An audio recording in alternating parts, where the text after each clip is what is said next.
Welcome back to Leveraging Leadership, where we unpack the art of business leadership. I'm your host, Emily Sander, Chief of Staff turned Executive Leadership Coach. This show is all about finding your points of greatest influence and leveraging them to better serve those around you. In this episode, I want to answer one of the most common questions that I get.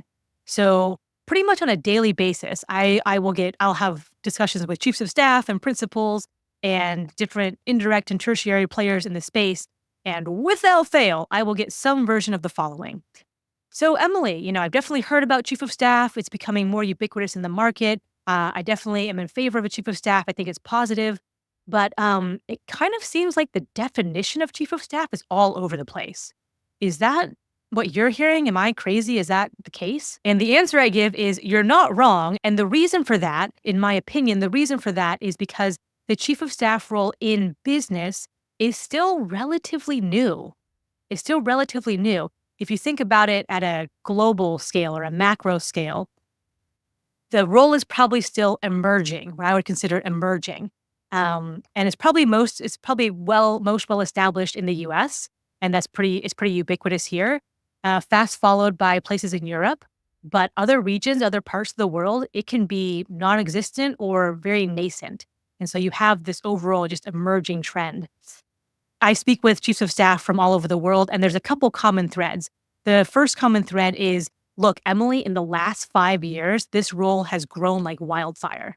So when I was having conversations about this role 5 years ago, much, much, much different than the conversations that I'm having now. People are more familiar with it. People are more excited about it. Yeah, people have seen it pop up in different contexts and different situations, et cetera, et cetera. So that trend carries through in those types of conversations. Another common thread is everyone, I think, every person I've spoken to, they have some sort of context or point of reference in the military and or in politics or government. So the chief of staff role has been around, but it might have been in their military or in politics. So in the US, we have the president of the United States has a chief of staff that was made very famous by the TV show West Wing, and that's a lot of people's point of reference. And then I spoke to someone in Singapore, and she was saying, look, Emily, when I say I'm a chief of staff, I pretty much gear up to explain what that is over and over and over and over again to people because no one in my area has heard about what it is. I've spoken to other people in Singapore who say, look, I'm leading this group or this community or this kind of cohort of chiefs of staff to try to get the word out and spread the word in a kind of PR campaign. So I think it is spreading in that sense. I spoke with someone in Mexico, and this is a very common tale here is, Emily, they know what it is, but they think it's HR.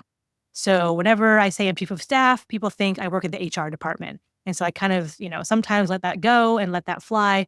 And sometimes I expand on what I do and clarify what I do a little bit like that. Oh, interestingly, in Jakarta, or at least one person I spoke with in Jakarta, when someone says CEO, that people think about numbers and stats and almost this cold, like it's just business, it's just the financial metrics. And when they heard chief of staff, it was empathy and it was warmth and it was someone who is people-oriented. And so baked into these roles and into these titles were almost these like traits, these like characteristics and personality traits, which I thought was really interesting. What else?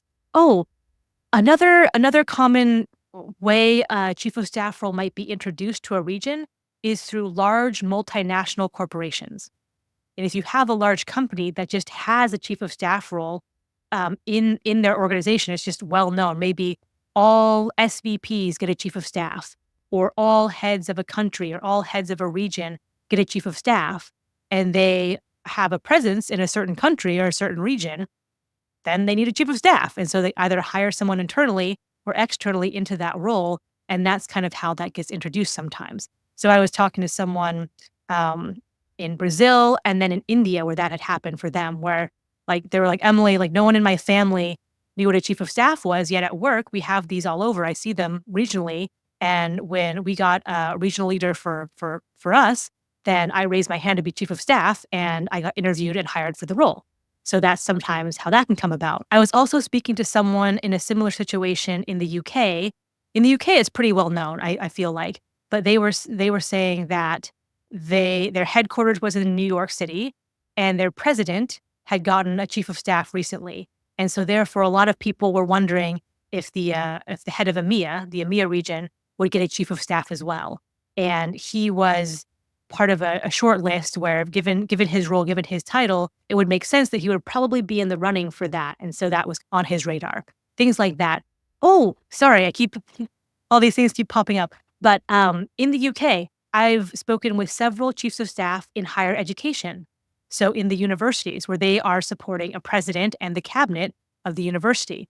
And in fact, I have some upcoming guests from universities in the US where they have the same setup. So the chief of staff role does have a footprint in higher education for sure, as it does in nonprofit. So nonprofit organizations, at least in the US, there's a lot of chiefs of staff there as well. Okay, as we wrap up here, oh, sorry, no, just kidding. One more, last one. This was really interesting. This was like a little light bulb moment here. This one caught me off guard, but I was speaking to a chief of staff in Germany, and I was asking them, like, hey, how's your chief of staff role going? Is it well known in Germany or lesser known? And he said, some people know what it is, but a lot of people don't, and so I have to explain it. And when I tell them my title, he said the German word or phrase for chief of staff is what they used in the military. So it has a strong connotation to the military, which, given the historical context of the German military, doesn't have a positive connotation. So he was describing sometimes it's double stacked against me. My title is double stacked against me, meaning they don't know what it is. And then when I tell them, they have an immediate negative connotation to it. And so I have to work my way out of that, or kind of describe, hey, it's over here in business, and here's what I do. And I support my CEO, and I do these good things across the company, et cetera, et cetera.